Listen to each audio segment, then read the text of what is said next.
The Hadith al-Bukhari claim that copies of the original Uthmanic Quran were sent to all provinces under his authority. But where are those manuscripts, the Quranic manuscripts, that support this claim? Did they ever even exist in the first place? The standard Islamic narrative does not answer this question.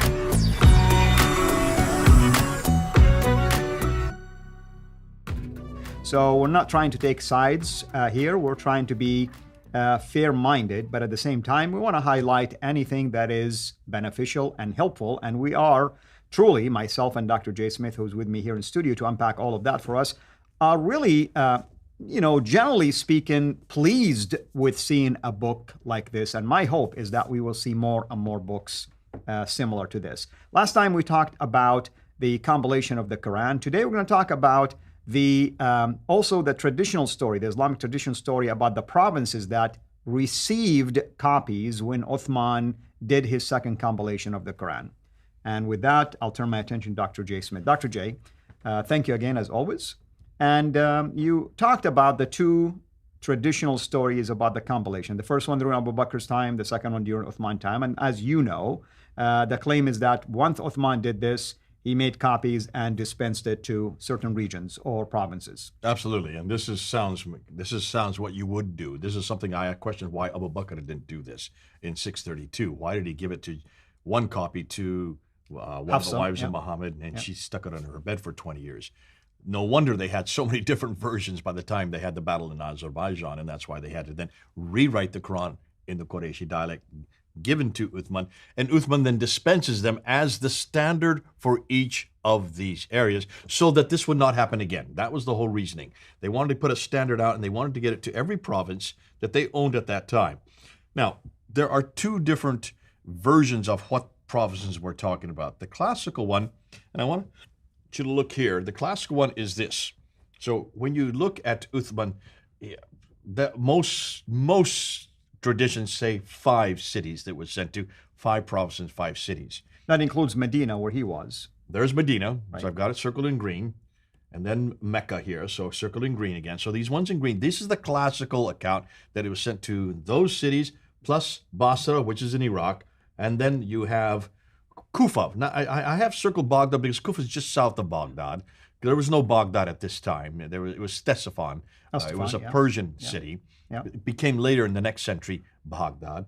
And then the last one was here in Damascus. So those are the 5. So Mecca, Medina, Basra, Kufa, and Damascus. That's what everybody agrees upon. Everybody agrees upon. But if you look at Al-Bukhari, volume 6, hadith number 510, it doesn't say those 5 cities. It says to every province. That's right. Now, this is account of Al-Dani, by the way, who gave a number of different narratives. One of them talks about the 5. Okay, Al-Dani. But most people go to Al-Bukhari. And so Al-Bukhari is the one we've been working with. That's a standard Islamic. That is what all of us are taught. That's what you were taught. I was taught. Goodness sakes, I don't know of any school that doesn't teaches anything different. So what are the provinces? Well, we had our friends do this in England to look and see what the provinces were in the 7th century. Remember, they hadn't moved out all the way to Pakistan or way off, hadn't gone all the way to Tripoli.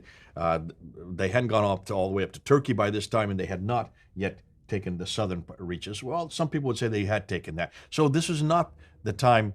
This is not the time of Abd al-Malik when the full provinces, the Umayyad Caliphate, had moved its borders out. We're still talking about the Rashidun period. We're talking about 652. We're talking about the rightly guided Caliph, and we're talking about the 3rd Caliph, Uthman.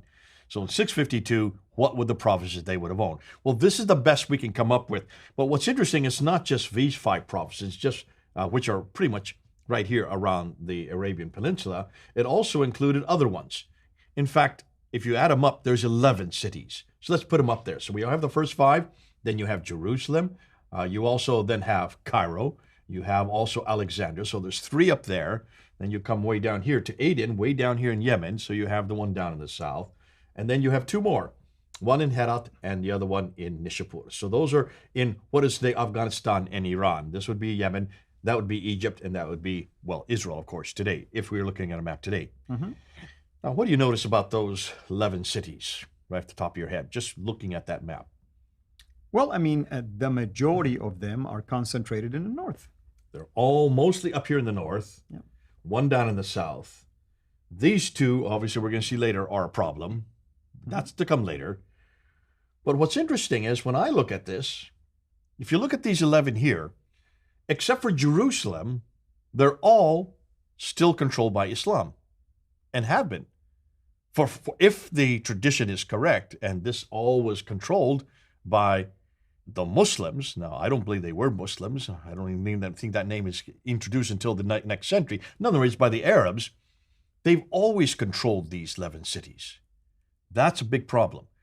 Because if there are 11 manuscripts sent to 11 cities, even if there are 5 sent to the green ones here, what has happened in the last 14 years that would have destroyed those manuscripts? I don't know of any floods. I don't know of any warfare. I don't know of any earthquake. I don't know of any destructions of manuscripts that I'm aware of.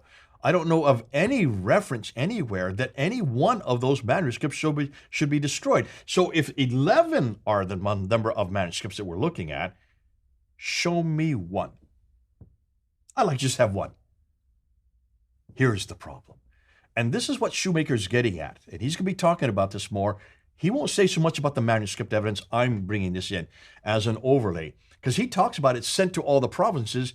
Well, let's look at those provinces. And people aren't doing this. They're not putting it on a map, and they're not asking the most damaging question. If you have this many manuscripts sent to this many cities for the whole reason, so it's standardized, so it becomes the paradigm, the model for all other manuscripts, they would have been the ones that would be preserved, right? You would not destroy them willy-nilly, or either that, or either the fact that we can't find even one of these manuscripts, nothing from the mid-7th century, either says that there's an enormous amount of ineptitude on Islam's part, or there were no manuscripts to begin with. Yep.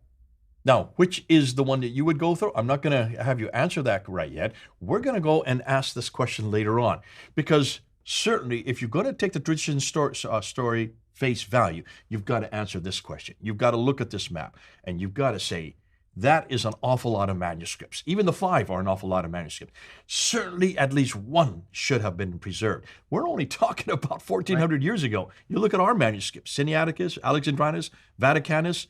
They're already in the British Library, and you can get them in the Vatican, and they are from the 3rd and 4th century. That is 200 to 300 years before this, and we have they're completely preserved for us to look at today. And also, I mean, again, I don't want to jump ahead. I'm sure you're going to address at some point the question of the Qur'an using this, because it was allegedly done by Uthman to fix the problem of variant text readings. Did it?